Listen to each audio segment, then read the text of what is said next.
O que é que nos reserva o futuro?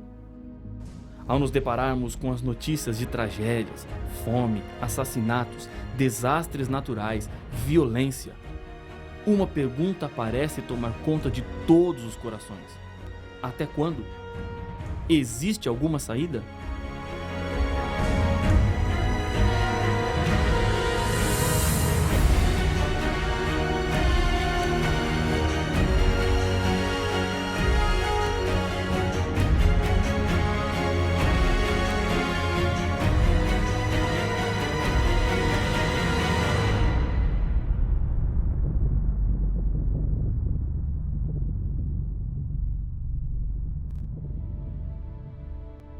O estudo do Apocalipse enche de esperança os que acreditam em Jesus.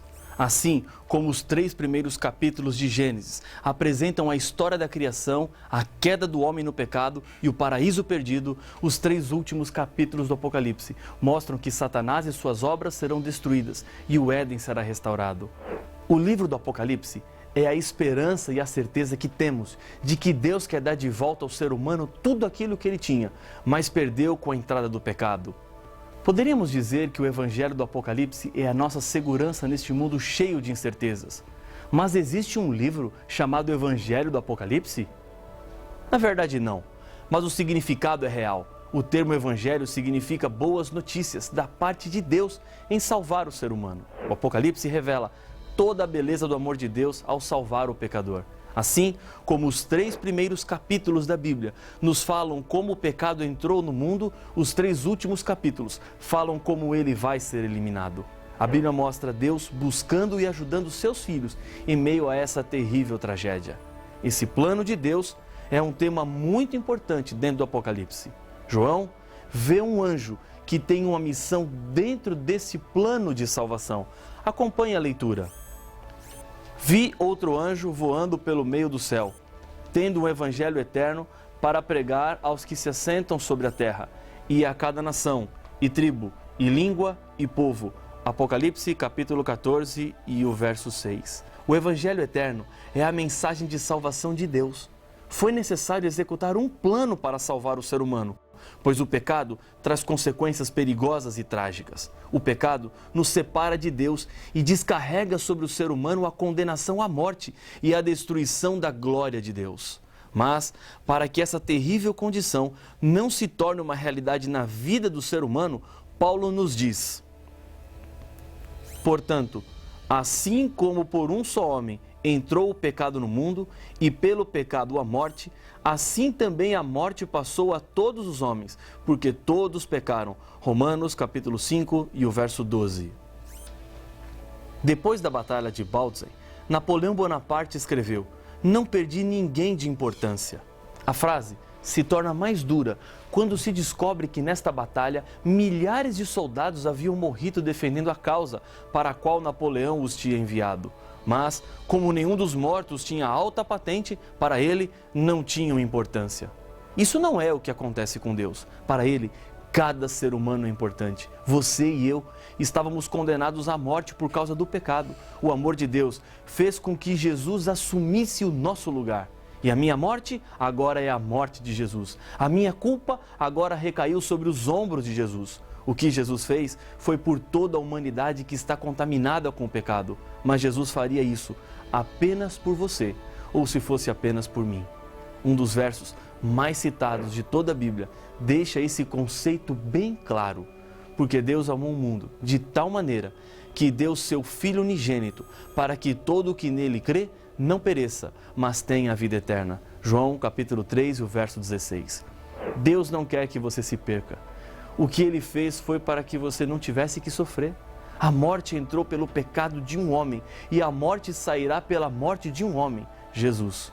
Contudo, depois de compreender e aceitar a morte de Jesus em seu lugar, há uma continuidade na decisão que tomamos. Jesus, em sua carta à igreja de Esmirna, promete: ser fiel até a morte e dar-te-ei a coroa da vida. Apocalipse capítulo 2 e o verso 10.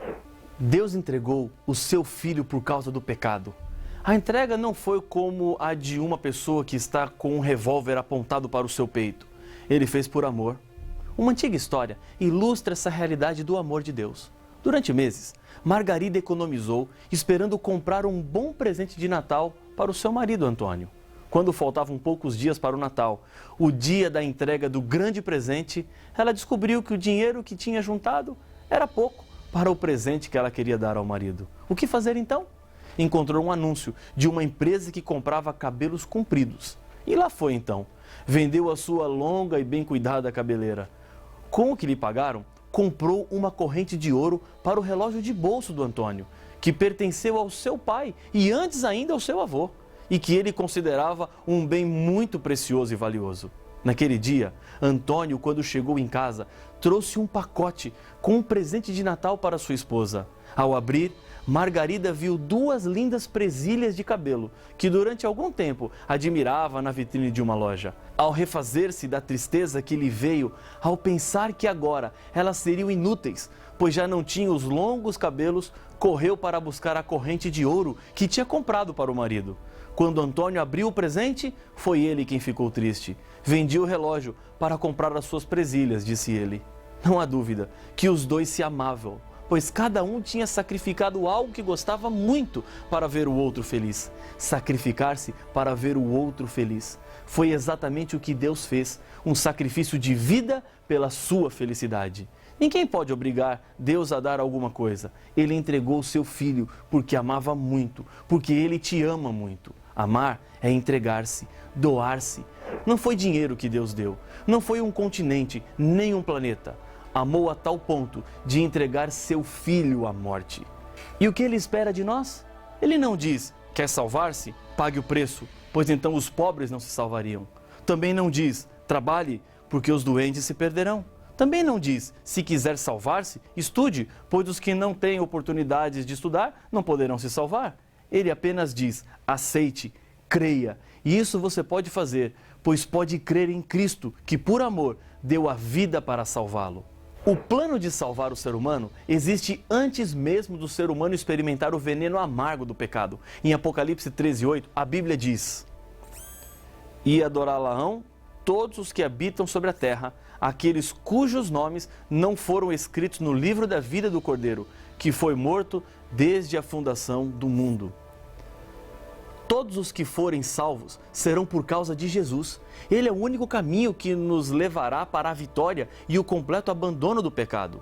Não existem 2 planos da salvação, um no Antigo Testamento, antes de Jesus nascer na terra, e outro para o Novo Testamento, depois que Jesus viveu aqui na terra.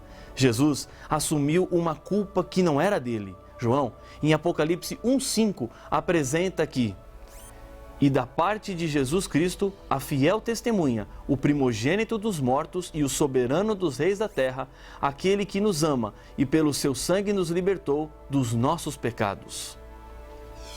Antes de Jesus tornar-se homem, a salvação somente seria consumada no futuro, quando Jesus assumiria de uma vez por todas a culpa do ser humano. Mas, para que essa realidade não fosse perdida desde os dias de Adão, e depois os rituais que envolveriam o santuário que Deus mandou construir, cordeirinhos deveriam ser sacrificados como símbolos. O pecador colocava sua mão sobre a cabeça do cordeiro e transferia a sua morte, consequência do seu pecado, para o inocente animal. Essa morte acontecia no lugar da morte do próprio pecador. Jesus interrompeu esse sacrifício de animais porque ele é o Cordeiro de Deus e a sua missão de tirar o pecado do mundo foi bem sucedida.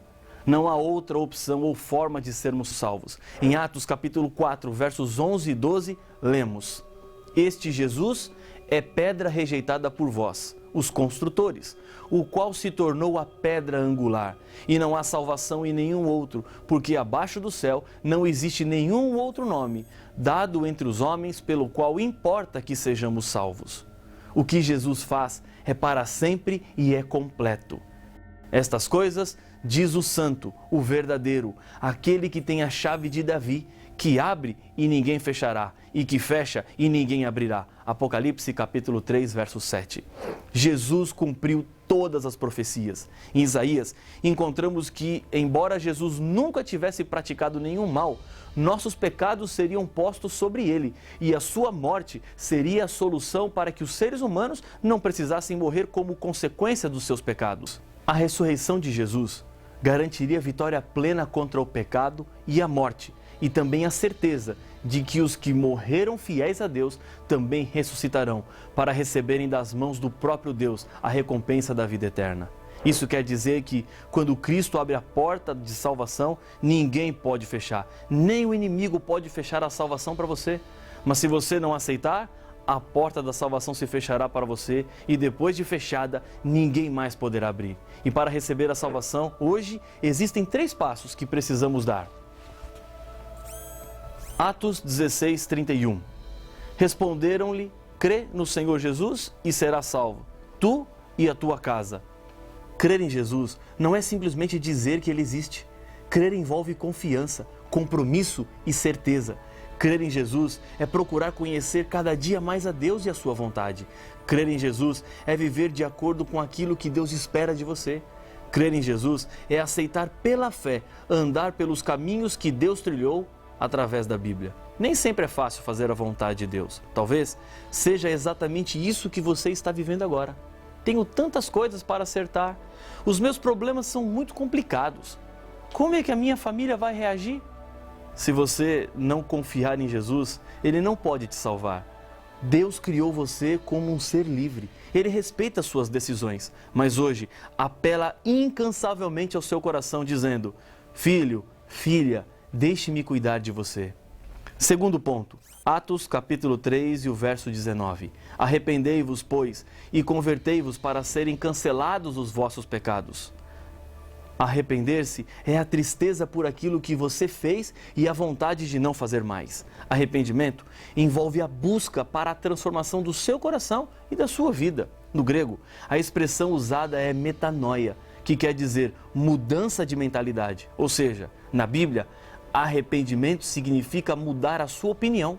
É uma mudança genuína da mente e atitude para com Deus, consigo mesmo e com os demais. A pessoa arrependida, por meio do Espírito Santo, começa a ver as coisas como Deus vê. Conversão, portanto, significa dar uma volta e retroceder no caminho da vida de pecado, avançando para Deus. Terceiro passo, 1 João 1,9. Se confessarmos os nossos pecados, Ele é fiel e justo para nos perdoar os pecados e nos purificar de toda injustiça. Primeiramente, o texto deixa bem claro que os seus pecados devem ser levados diretamente a Deus. Paulo, em sua primeira carta a Timóteo, capítulo 2, verso 5, diz que: porquanto há um só Deus e um só mediador entre Deus e os homens, Cristo Jesus, o homem. A razão disso é claramente vista em toda a Bíblia. Só Jesus tem a natureza divina e humana. Jesus é Deus e, para salvar os seres humanos, tomou a natureza humana. Jesus não cometeu nenhum pecado, portanto, não merecia morrer. Mas Ele morreu para pagar a dívida que os nossos pecados causaram. Não existe outro que reúne essas características para falar ao homem sobre as coisas de Deus em linguagem de homens e que tenha poder para apresentar-se a Deus e falar com Ele de igual para igual a respeito dos problemas dos homens. É apenas para Jesus que o seu pecado deve ser confessado. Feche a porta do seu quarto ou aí mesmo onde você está e confesse a Deus os seus pecados. Você não precisa de nenhum ser humano que te leve até Deus, pois essa é a função de Jesus Cristo. Ele te coloca em contato com Deus diretamente. Alguém me disse uma vez: por que preciso confessar os meus pecados se Deus sabe todas as coisas? A confissão serve para fortalecer o seu relacionamento com Deus e, ao confessar, você está buscando em Jesus o poder e a força para vencer. A confissão envolve alguns elementos tais como: primeiro, sinceridade. Lembre-se que você está falando com Deus, que sabe todas as coisas. Não fique preocupado em querer impressionar a Deus. Abra o seu coração, fale tudo o que está dentro de você. Fazer isso lhe fará muito bem, tenho certeza disso. Tire essa angústia do coração, pare diante de Deus e sinta-o ao seu lado. Segundo, não justifique os seus pecados. Deus sabe o que você fez e por que fez. Não tente arrumar um culpado para o seu erro, como se você não tivesse nenhuma culpa. É uma tendência natural do ser humano sempre querer justificar as suas falhas ou explicar por que alguma coisa deu errado, achando sempre um culpado. Terceiro, humildade e tristeza. Esvazie-se do seu eu. Deixe de lado toda a vaidade ou orgulho. Reconheça a sua incapacidade e demonstre sua insatisfação por causa daquilo que você fez. Quarto, saiba da certeza do perdão. Não existem pecados que Deus não possa perdoar, mas para que todo pecado seja perdoado, envolve uma decisão e a disposição do seu coração em querer receber de Deus o perdão. Jesus hoje está lhe dizendo: eis que estou à porta e bato. Se alguém ouvir a minha voz e abrir a porta, entrarei em sua casa, cearei com ele e ele comigo. Apocalipse capítulo 3, verso 20. Jesus está batendo porque ele quer entrar. Não deixe Jesus continuar do lado de fora. O que ele tem para fazer em sua vida começa no seu coração. Ele quer mudar o seu caráter, transformar os seus hábitos. Porque Deus é quem efetua em vós tanto querer como realizar, segundo a sua boa vontade. Filipenses 2,13. Não quer você experimentar essa transformação agora? Repita comigo o que eu vou dizer, aí mesmo onde você está. Não se preocupe se alguém vai lhe ver. Lembre-se que esse é um momento especial, apenas entre você e Deus. Senhor, reconheço que sou fraco diante das tentações e do pecado. Entendo que Jesus é poderoso para salvar-me. Aceito a morte de Jesus em meu lugar. Peço perdão dos meus pecados. Purifica a minha vida. Transforma-me completamente. Eu quero ter Jesus em minha vida. E agora eu lhe convido a orar comigo. Grande Deus, mais um filho, mais uma filha, neste momento aceita Jesus como Salvador em seu coração. Eu entrego nas tuas mãos esta pessoa que ora comigo neste momento. O Senhor sabe daquilo que cada um de nós passa, das lutas enfrentadas, mas reconhecemos a salvação e a libertação do mal através de Cristo Jesus. Fica ao nosso lado, pois oramos no nome daquele que nos salvou. Amém. Foram 7 igrejas que receberam as cartas de Deus. Elas foram escritas para o anjo ou mensageiro de cada igreja. 3 declarações aparecem nas mensagens a cada igreja e têm muita relevância e importância para os cristãos de todas as eras. Mas que igrejas eram estas? E por que cada uma tinha um anjo? Estas mensagens são atuais para nós também?